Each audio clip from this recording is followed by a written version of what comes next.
14 is open. The 5 headed south out of Santa Clarita is open until you get to San Fernando. Um, the 210 looks pretty open until you get to the intersection of the 405 and the 118. That's a little congested, but other than, oh, that's not the 118. That's Highway 1. That's a 101 going to Ventura. That's transitional slowing, which is customary. And other than that, traffic looks pretty good today. Okay, now in Spanish, the Spanish version. El tráfico está perfectamente el día de hoy en el 14 con ambas direcciones. También el 405, el 5, el 210. Todo luce perfectamente bien para que vaya con tranquilidad y llegue a su trabajo, a su destino como se lo merece. Vamos a ir ahora al reporte del clima, a ver qué tal. Now we are going to say the weather report. ¿Eh? Ah, yeah. Este, Fall has fallen. It was felt like a nice fall morning this morning. ¿Ya? It was cool. I had a long sleeve shirt on, and I had to put on my sweater to feel comfortable. That was good.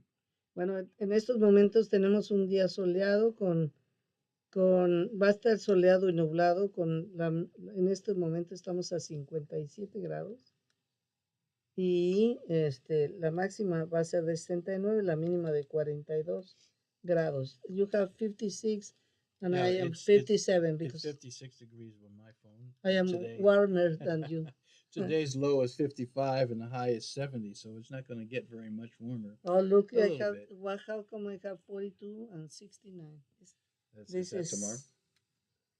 Bueno, pues son incongruencias del internet.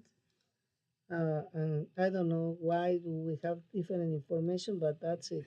Okay, now. Well, you could. This is, I don't know if is that Lancaster or Palmdale? Palmdale. Oh, Palmdale too, no? okay. Weather Palmdale. Hmm. But so, well, that's it. Michael, tell us a little bit about your new assignment and what is going to be your responsibility over there.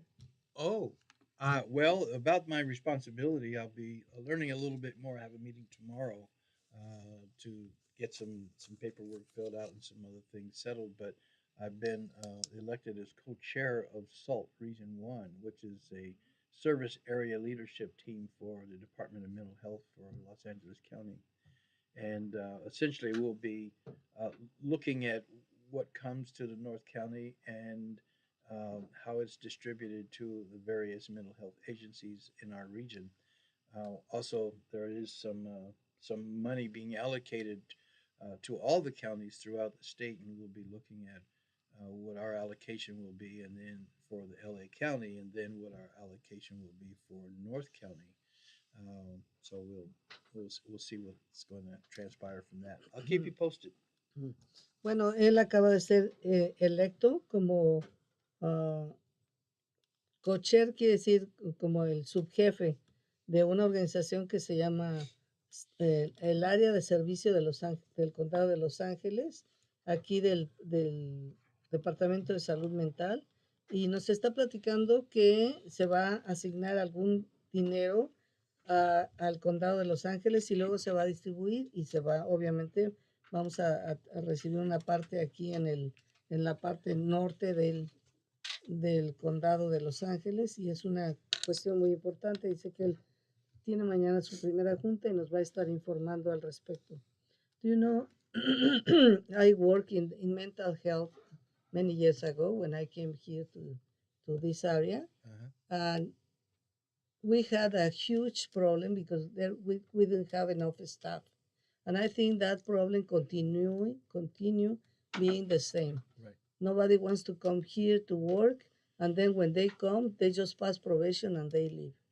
And it's a huge issue for the Hispanic community because we have more and more Hispanics, and people don't want to come to work here, and people who comes don't speak Spanish necessarily. Mm-hmm. So it's a huge problem. How Well, let me give you a little historical context because it's been that way not only for Spanish speaking people but for everybody. Because what has happened over the years is that the population of the Antelope Valley. I came here back in 1974, and the general area was about 65,000 people.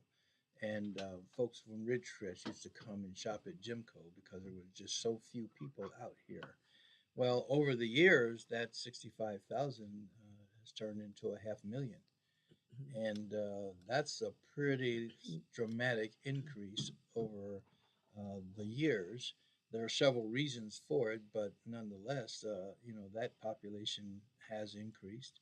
The infrastructure suffered for quite a while. It took us a while to catch up infrastructure wise with the population that had come in, especially during the 80s with flooding and things, because we just didn't have it together for the amount of housing that was being built and the floodplain that was created from that construction. So a lot of things have changed in the Antelope Valley. Mm. And I just recently found out that there, I attend a meeting on Tuesday mornings for a coffee for vets, and there's a lot of interest in mental health and supporting our veterans who have come out of combat. And what we're finding is that there's a huge increase of veterans coming north, the one way ticket from LA, so to speak.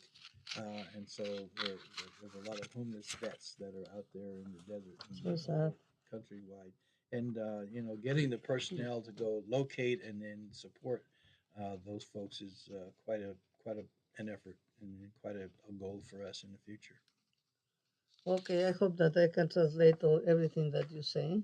Bueno, le estoy platicando que yo tuve la oportunidad de trabajar en el Departamento de Salud Mental del Condado de Los Ángeles cuando vine a esta área y que había grandes problemas en ese entonces y que yo creo que todavía los problemas continúan, que eran ah, muy pocas gentes las que querían venir a trabajar en esta área y cuando venían a trabajar tan pronto pasaban su periodo de prueba en el Condado de Los Ángeles, se iban y que teníamos un gran problema con los proveedores que no hablaban español, ¿no? Entonces nosotros teníamos que actuar para traducir, pero no es lo mismo que tengas un médico o alguien de personal que te apoye en el mismo idioma a alguien que esté traduciendo, porque a veces la traducción no es muy buena. Y dice Michael, dice, bueno, mira, yo creo que este problema no es solo para los hispanos, es para la población en general. Dice, yo vine aquí en 1974 y éramos una población de 65,000 personas. Incluso las personas de Ridgecrest venían a hacer sus compras a Winco porque había tan poca gente. Y para ahora tenemos un incremento hasta 500,000 personas viviendo ahora aquí y obviamente pues hemos sufrido mucho en muchos aspectos, por ejemplo, la infraestructura, había incluso tiempos donde hubo inundaciones porque se estaban construyendo muchas casas nuevas y no se había hecho la infraestructura necesaria para ello.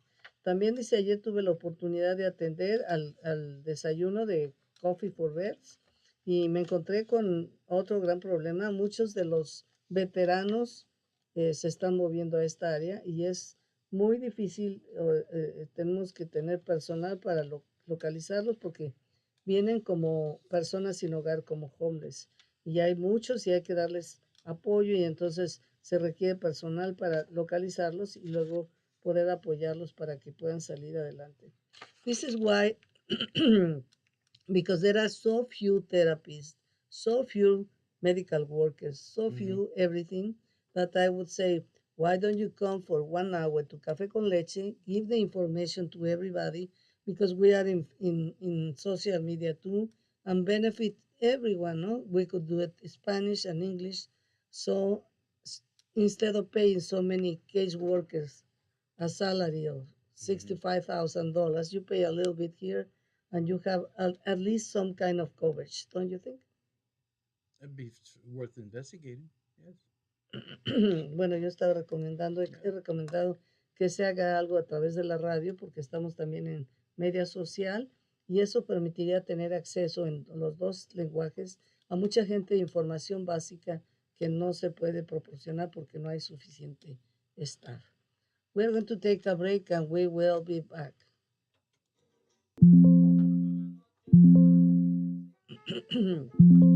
Right here.